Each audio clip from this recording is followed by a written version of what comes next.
The Black Cat by Edgar Allan Poe.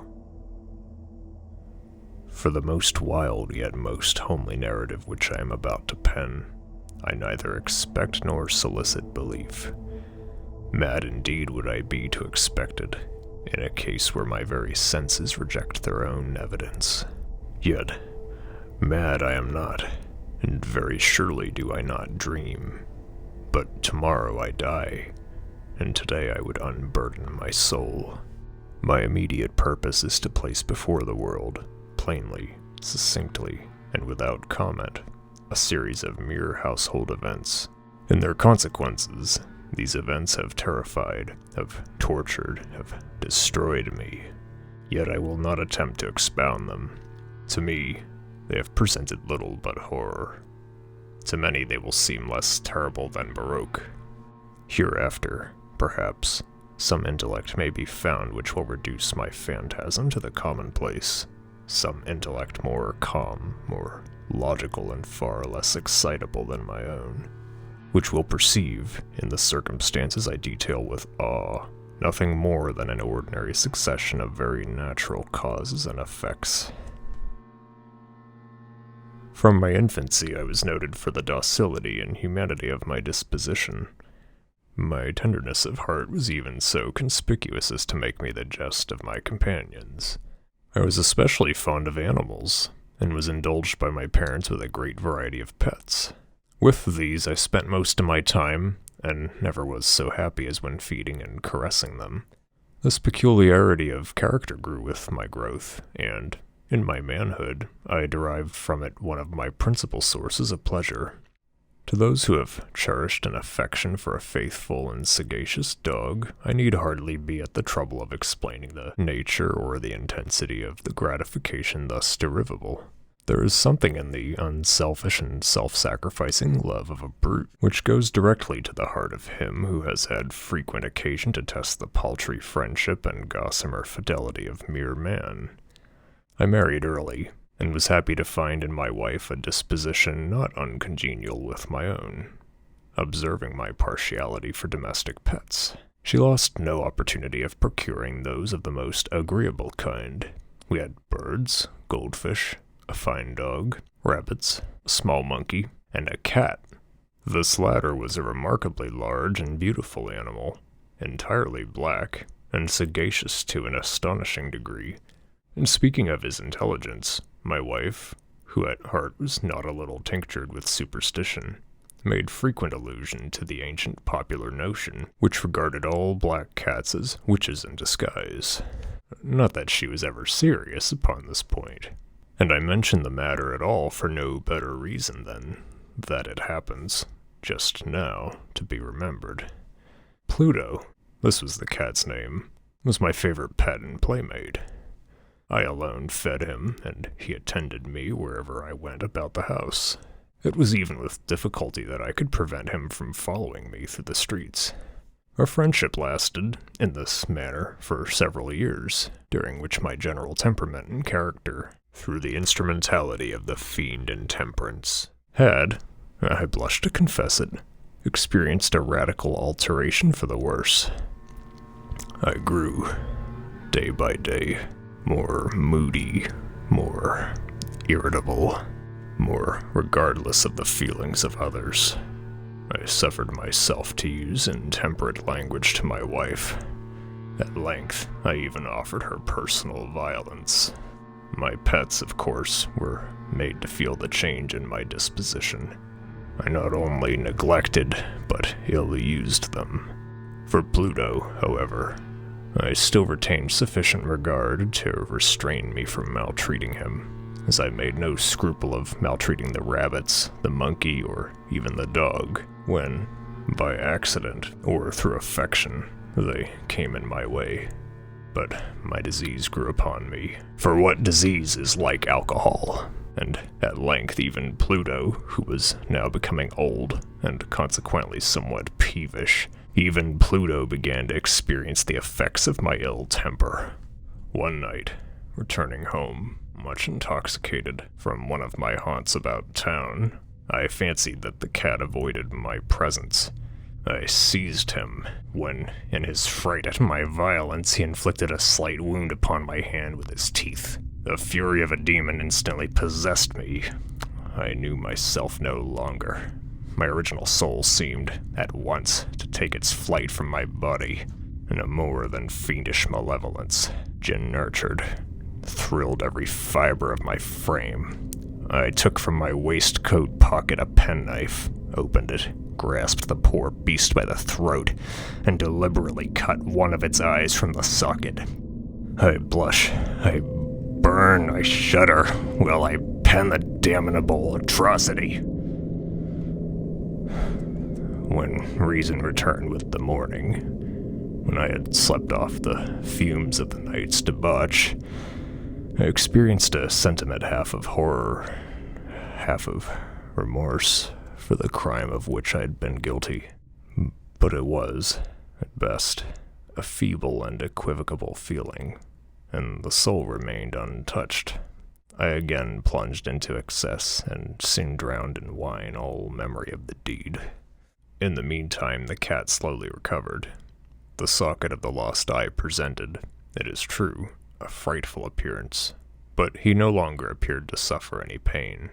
He went about the house as usual, but, as might be expected, fled in extreme terror at my approach. I had so much of my old heart left as to be at first grieved by this evident dislike on the part of a creature which had once so loved me. But this feeling soon gave place to irritation, and then came, as if to my final and irrevocable overthrow, the spirit of perverseness. Of this spirit philosophy takes no account, yet I am not more sure that my soul lives than I am that perverseness is one of the primitive impulses of the human heart, one of the indivisible primary faculties or sentiments which give direction to the character of man. Who has not, 100 times, found himself committing a vile or a stupid action, for no other reason than because he knows that he should not?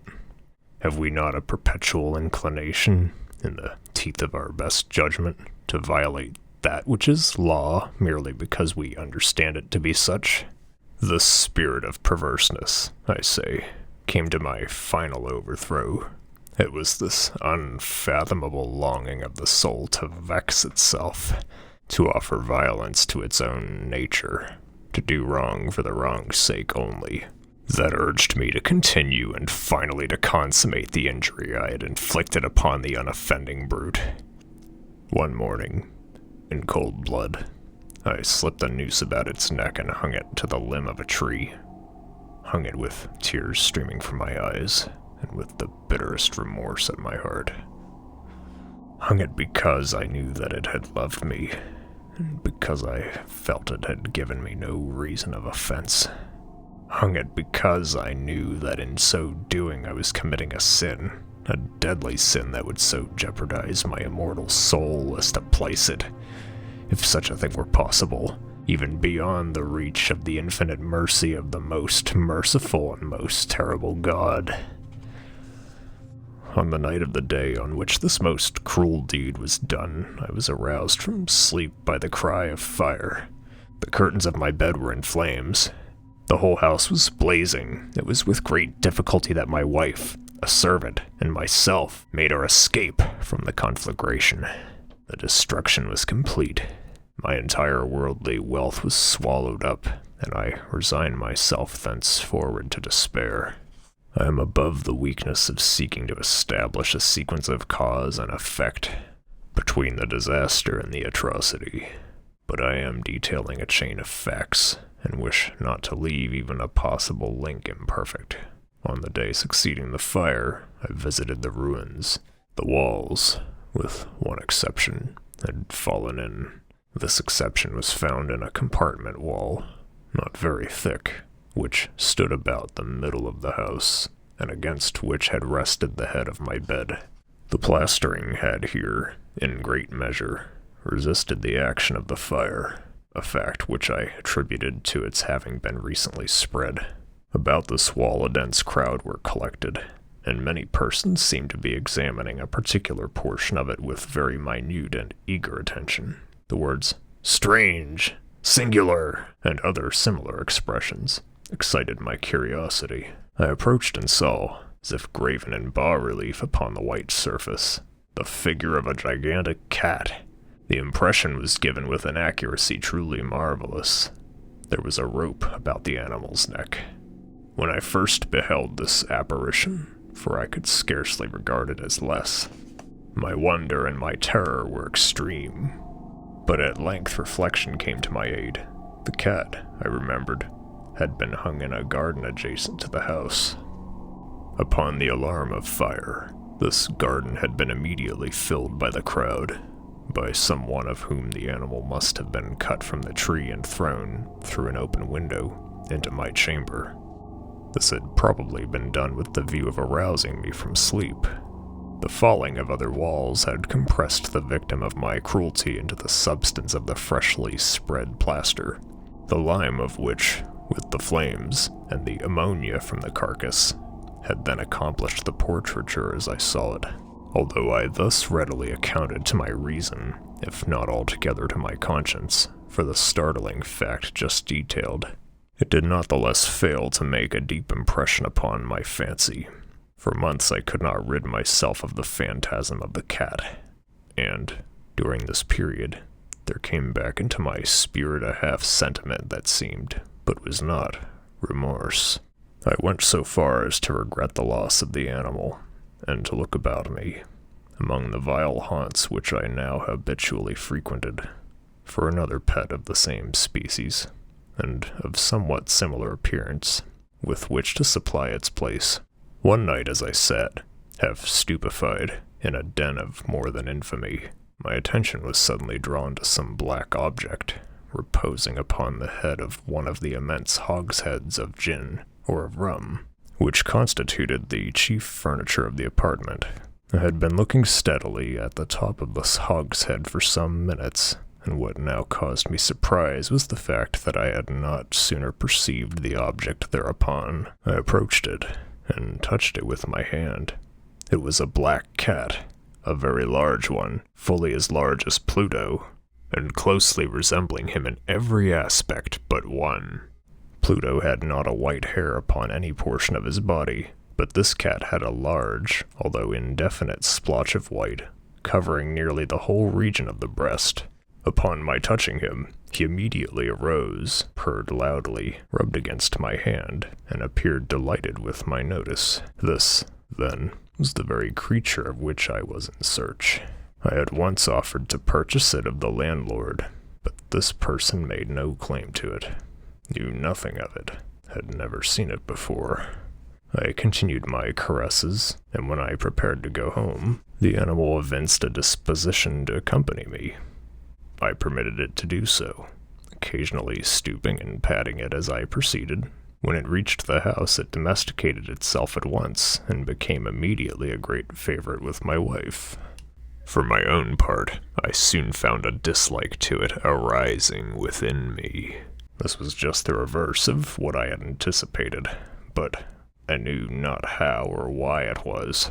Its evident fondness for myself rather disgusted and annoyed me. By slow degrees, these feelings of disgust and annoyance rose into the bitterness of hatred.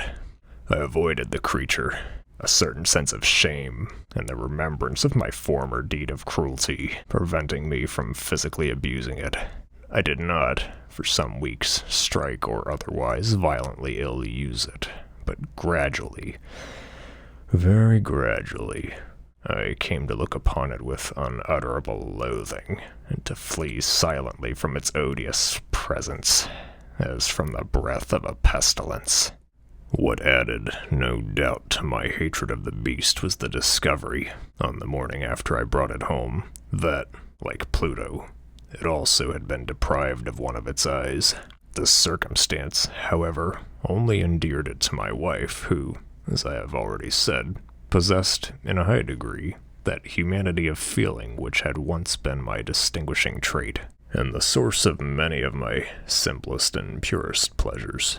With my aversion to this cat, however, its partiality for myself seemed to increase.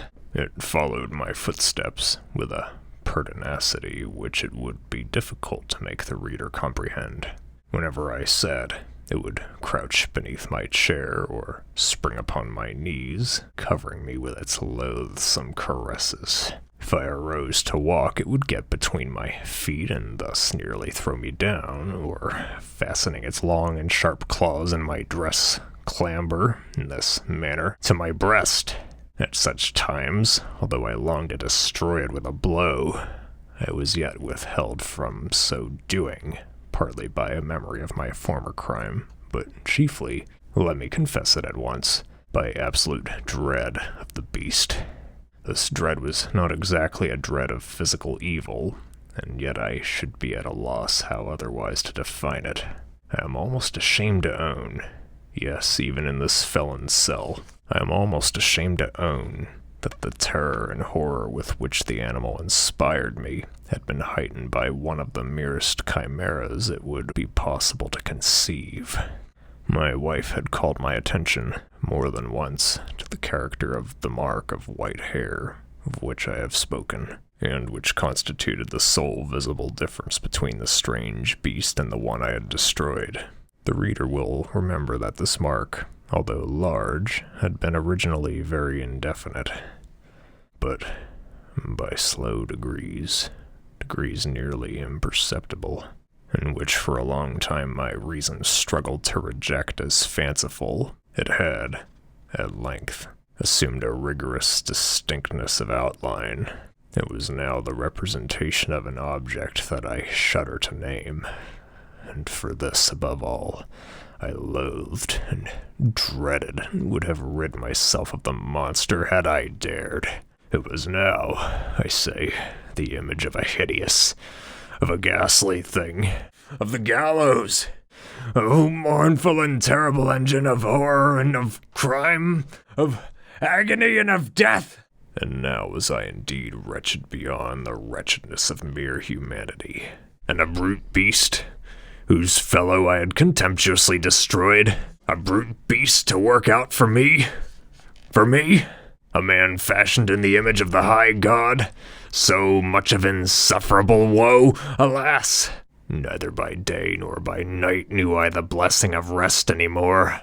During the former, the creature left me no moment alone, and in the latter I started hourly from dreams of unutterable fear to find the hot breath of the thing upon my face and its vast weight, an incarnate nightmare that I had no power to shake off, incumbent eternally upon my heart.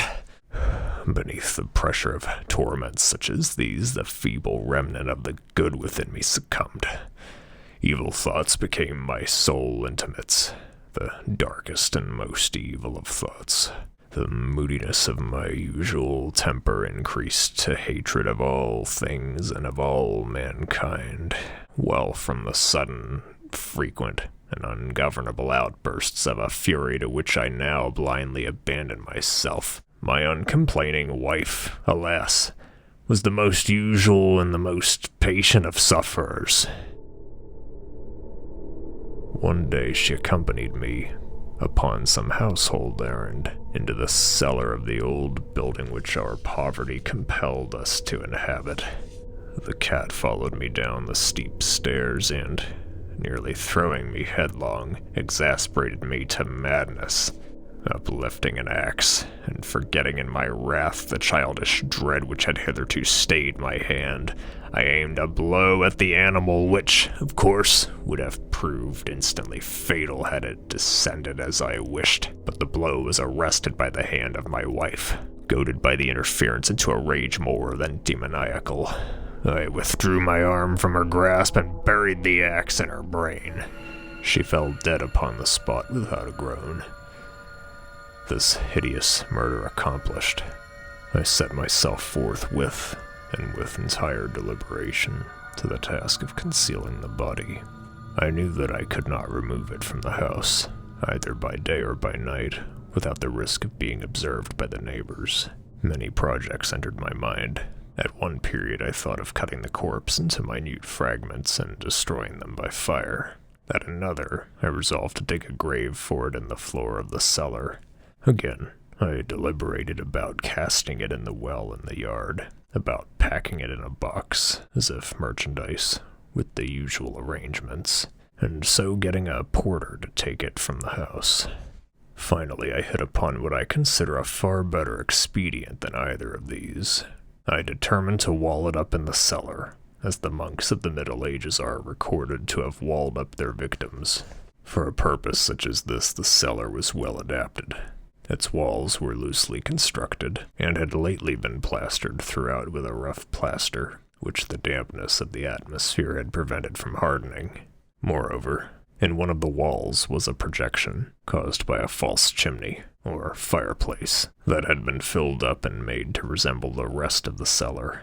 I made no doubt that I could readily displace the bricks at this point, insert the corpse, and wall the whole up as before, so that no eye could detect anything suspicious.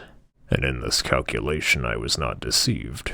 By means of a crowbar, I easily dislodged the bricks and, having carefully deposited the body against the inner wall, I propped it in that position, while with little trouble I relaid the whole structure as it originally stood. Having procured mortar, sand, and hair, with every possible precaution, I prepared a plaster which could not be distinguished from the old, and with this I very carefully went over the new brickwork. When I had finished, I felt satisfied that all was right. The wall did not present the slightest appearance of having been disturbed. The rubbish on the floor was picked up with the minutest care. I looked around triumphantly, and said to myself, "Here at least, then, my labor has not been in vain."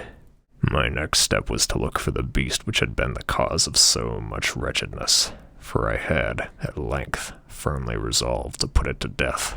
Had I been able to meet with it at the moment, there could have been no doubt of its fate, but it appeared that the crafty animal had been alarmed at the violence of my previous anger, and forbore to present itself in my present mood. It is impossible to describe or to imagine the deep, the blissful sense of relief which the absence of the detested creature occasioned in my bosom. It did not make its appearance during the night, and thus for one night, at least, since its introduction into the house, I soundly and tranquilly slept. I slept, even with the burden of murder upon my soul. The second and the third day passed, and still my tormentor came not. Once again I breathed as a free man. The monster, in terror, had fled the premises forever. I should behold it no more. My happiness was supreme. The guilt of my dark deed disturbed me but little. Some few inquiries had been made, but these had been readily answered. Even a search had been instituted, but of course nothing was to be discovered. I looked upon my future felicity as secured. Upon the 4th day of the assassination, a party of the police came, very unexpectedly, into the house, and proceeded again to make rigorous investigation of the premises. Secure, however, in the inscrutability of my place of concealment, I felt no embarrassment whatever. The officers bade me accompany them in their search. They left no nook or corner unexplored.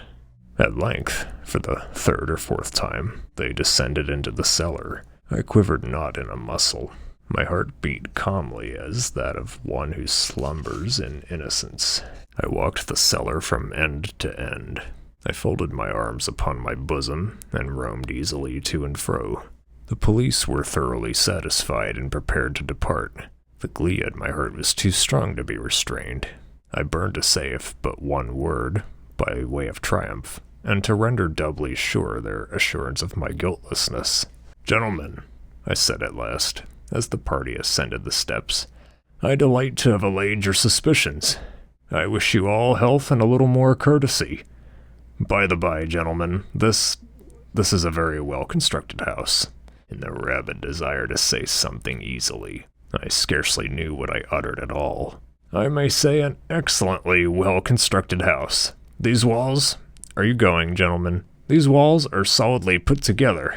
And here, through the mere frenzy of bravado, I rapped heavily with a cane which I held in my hand, upon that very portion of the brickwork behind which stood the corpse of the wife of my bosom. But may God shield and deliver me from the fangs of the archfiend.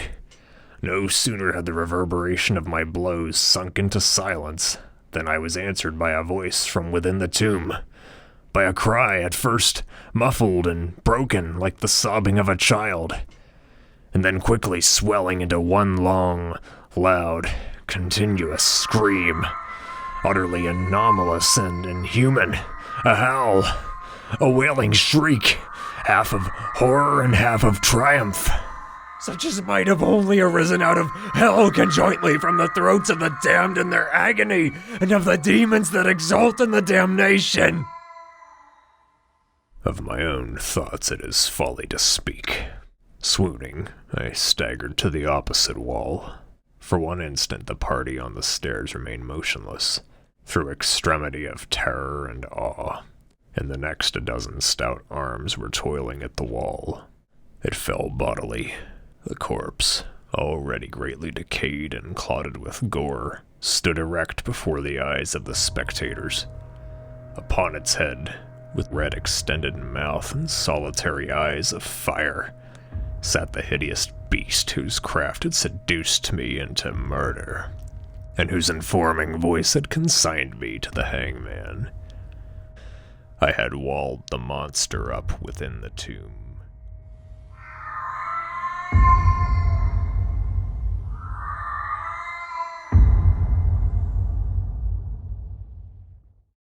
Thank you very much for listening to The Black Cat. This is one of my favorite Edgar Allan Poe stories, and is actually not only the first Edgar Allan Poe story I ever read as a child, but when asked about what my introduction to horror is, usually this book, The Black Cat, is my answer, because I didn't really see many horror movies as a kid, and didn't really have access to them either, so it was thanks to this book, which was hanging around the house, that I was introduced to horror that way. So it has a special place in my heart for that reason, and it's a fun story to read. This has been a recording by Eric Whiting. Thank you for listening, and I'll be back with more at another time.